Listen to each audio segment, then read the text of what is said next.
Let's bring in our good friend, political commentator Michael Reagan to make sense of all of this. Mike, when we hear Tom Brokaw and others lament campaign spending, what should be our takeaway? Well, it seems to be always the argument, like when the Democrats lose, it's always campaign spending. Some reason they lost other than maybe they just didn't have a message that was going to resonate or did resonate, with the American people. Do I think it is excessive? Yeah. I think campaign finance laws in the United States of America are something that needs to really be taken a look at. I think people ought to be able to give as much money as they want to anybody they want, and that person who gets the money who's running for office needs to just put that up on the internet. These are the people who are supporting me. I mean, that's the way we did it in California when my dad was elected governor twice in California. It has gotten to a point where it is obscene. I think what's mostly obscene are those crazy, negative ads. But negative ads seem to work, so we're inundated with those. And if anything's great about today is no more negative ads unless you live in Louisiana.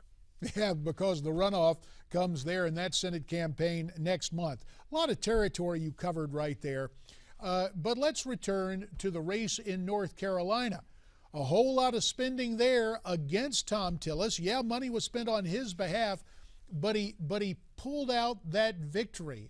So based on that, is it really spending that made the difference there? No, spending didn't make the difference at all. Spending allowed Tom Tillis to stay in the race and be able to answer the negativity going up against him in that race against Kay Hagan. And it is kind of interesting when you look around the country today. The Democrat women were repudiated across America, and Republican women were elected to office in America. So there goes your war on women. It's the same game that they've been playing all these years. And finally, the American public said, we've had enough of this. It's time to get things done. And, now the Republican Party has a second chance, if you will, to really show the bold colors that they need to show. Well, you mentioned women on Capitol Hill. Of course, Tom Tillis dispatched incumbent Kay Hagan. But the count now is 100 women amongst the 435 in the House, 100 U.S. senators. Women continue to be very successful, and conservative women such as Joni Ernst last night, a really good night for them. Oh, absolutely right. I was in Des Moines just last week with the Republican Party and Joni Ernst. I was down in Louisiana last week. With what's going on down in Louisiana, I'm sure I'll be back in Louisiana before December 6th when they have, their runoff. But Joni Ernst ran a great campaign. The people that ran the campaign did a great job in that campaign. But again, back to money. If you don't have the money to keep up with the $4.4 billion that was spent by the unions in this race, then you're in trouble. And you've got to be able to raise the money to be able to fight off, if you will, that union money that comes into these campaigns. And the left, with union money, tried to demonize the Koch brothers, but Harry Reid calling out the Koch brothers, that likewise failed as a strategy.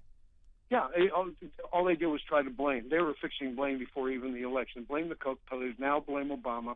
Let's find somebody to blame other than their lack of message and the lack of leadership. The fact that you have Harry Reid has over 400 bills sitting on his desk, never came up for a vote, 40 to 50 jobs bills sitting on his desk, never came up for a vote.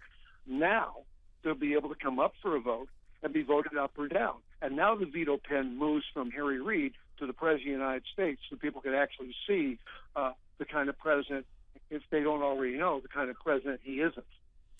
Michael, Chuck Todd of NBC News weighed in on President Obama's popularity among Democrats on Tuesday.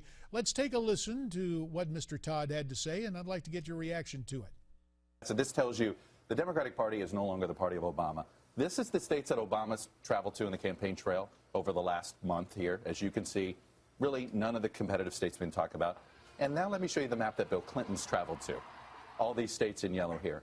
The Democratic Party is no longer the party. One thing we do know after tonight, the Democratic Party is the party of Clintons again. Really is the party of Clintons? Because there was not a lot of success for Mr. or Mrs. Clinton on the campaign trail either. Yeah, I mean, it's not the party of Clinton. I mean, that's the party of the last president was popular with the Democrats and across America, if you will, with Bill Clinton. But Hillary Clinton is not Bill Clinton. Bill Clinton today is likable. And people, you take young people or others, people will vote for people that they like. And sometimes they don't listen to the message so much as they see the person and say, I like that person, I don't like that person. Hillary Clinton has never been likable. That's why Barack Obama beat her when she was running for the nomination of the party. That's why she had to be appointed, not elected, to the Secretary of State, because she's not likable. And people will finally figure out, if she in fact gets into the race, that voting for her doesn't get you Bill Clinton. It gets you Hillary Clinton, non-likable. And she has a resume which I wouldn't want to show up in a voting booth to back, because it's a resume of failure. About a minute left, Michael. Before we let you go, you're calling in from California. The California ballot had some interesting questions. One major shift: nonviolent felons could be eligible for early release from state prisons. That passed last night. What on earth is that going to do to California? Well, remember, they've already passed laws in the state of California, because our jails are full of everybody, that we're already releasing people. And in many cases, people agree with that and say, listen, there's nonviolent people that are in there filling up the jails, and there's no room for the real violent criminals to be able to be put in jail, and we're kicking them free. And so what we need to do is really kind of look at who's spending time, in jail. I would just suggest to everybody, go and spend a couple of weeks just sitting in a courtroom and watch what happens in a courtroom. It's just, it'll absolutely change your thought process on some of this stuff as you go forward. You've sat Michael, in courtrooms. I've sat in courtrooms. Michael, unfortunately, we'll have to leave it there. Always great to visit with you, sir. We look forward to having you back on America's Forum real soon. Michael Reagan weighing in from California. America's Forum continues following this update.